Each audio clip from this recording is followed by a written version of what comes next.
నమస్తే. డీటెయిల్స్ చూస్తే సత్యసాయి జిల్లా హిందూపురంలో వైసీపీ ఆఫీస్ ధ్వంసమైంది. ఆఫీసులో ఫర్నిచర్ ధ్వంసం చేశారు. ఇది టీడీపీ కార్యకర్తల పని అని వైసీపీ నేతలు అంటున్నారు.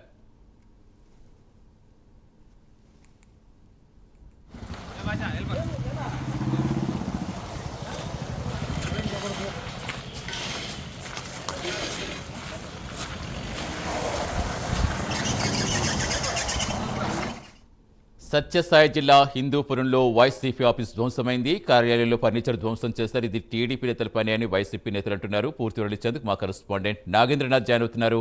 నాగేంద్రనాథ్, అసలు ఏం జరిగింది, ప్రస్తుతం ఎలా ఉంది, అక్కడ పరిస్థితి ఎలా ఉంది, ఇంకా ఏం చెప్తున్నారు? పోలీసులు ఏమన్నా వచ్చారా?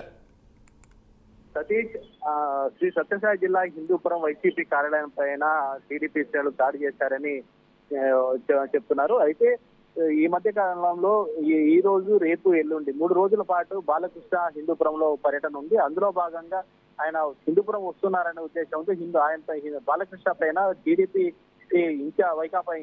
వైకాపా ఇన్ఛార్జ్ ఎవరు దీపికారెడ్డి ఉన్నారో ఆమె భర్త వేణురెడ్డి బాలకృష్ణ పైన వివాదాస్పద వ్యాఖ్యలు చేస్తారు. వివాదాస్పద వ్యాఖ్యలు చేయడంతో వాళ్ళు టీడీపీ శ్రేణులు దాడి చేసినట్టు తెలుస్తుంది.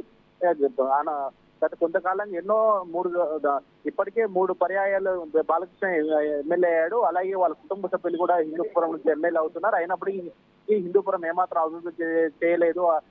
అదే కాకుండా అతను వ్యక్తిగతంగా కూడా బాలకృష్ణ పైన విమర్శలు చేయడం జరిగింది. అయితే దాంతో టీడీపీ శ్రేణులు ఒక్కసారిగా గోపదృష్టిలయ్యారు. వైసీపీ కార్యాలయం పైన దాడి చేశారు. అయితే దీని ముఖ్యంగా ఏమంటే, ఆయన ఇప్పటికైనా కూడా వ్యక్తిగతంగా ఎప్పుడైనా మాట్లాడకూడదు. వ్యక్తిగతంగా మాట్లాడితే ఖచ్చితంగా మేము దాడి చేస్తాము. ఇప్పుడు పార్టీ ఆఫీస్ తోనే ఇప్పటికి మేము ముగించాము. ఒకవేళ వ్యక్తిగతంగా ఆయన దాడి చేస్తే ఆయన పైన కూడా దాడి చేయడానికి కూడా ఏమాత్రం వెనకాడమని టీడీపీ శ్రేణులు చెప్తున్నట్టు తెలుస్తుంది. అయితే ముఖ్యంగా ఈ రోజు, రేపు, ఎల్లుండి బాలకృష్ణ పర్యటన ఉండడంతో పోలీసులు కూడా అలర్ట్ అయ్యారు.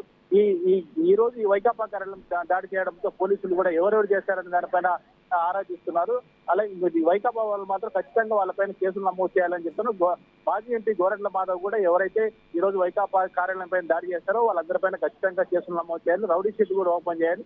ఇలా ఒకవేళ చేయని పక్షంలో ఖచ్చితంగా ఇంకా ఎక్కువ గొడవలు జరిగే అవకాశం ఉంది, వాళ్ళు రెచ్చిపోయే అవకాశం ఉంది. ఇలాంటి వ్యక్తులు, అరాజక శక్తులు కూడా ఎప్పుడైనా కూడా ఇలా కఠినంగా శిక్షించాలని మాధవ్ కూడా డిమాండ్ చేయడం జరిగింది. ఇప్పటికైనా కూడా వైసీపీ కార్యాలయాలపైన ఎక్కడైనా దాడులు జరిగినా, ఎక్కడ ఏం జరిగినా కూడా ప్రభుత్వానికి బాధ్యత అంటూ గోరెంట్ల మాధవ్ కూడా హెచ్చరించడం జరిగింది. Satish, right, thank you Nagendranath. 5 నిమిషాలు అయిపోయిందండి. 5 నిమిషాలు 2 నిమిషాలు అప్పుడు అంతే మన లేకుమా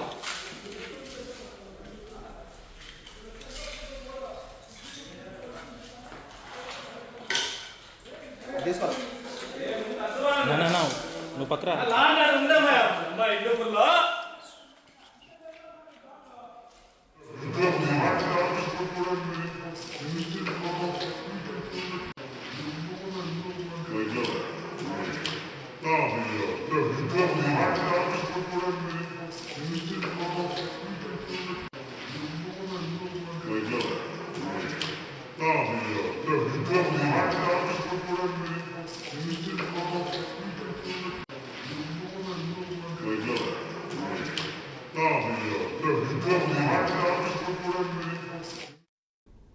సత్యసాయి జిల్లా హిందూపురంలో వైసీపీ ఆఫీస్ ధ్వంసమైంది.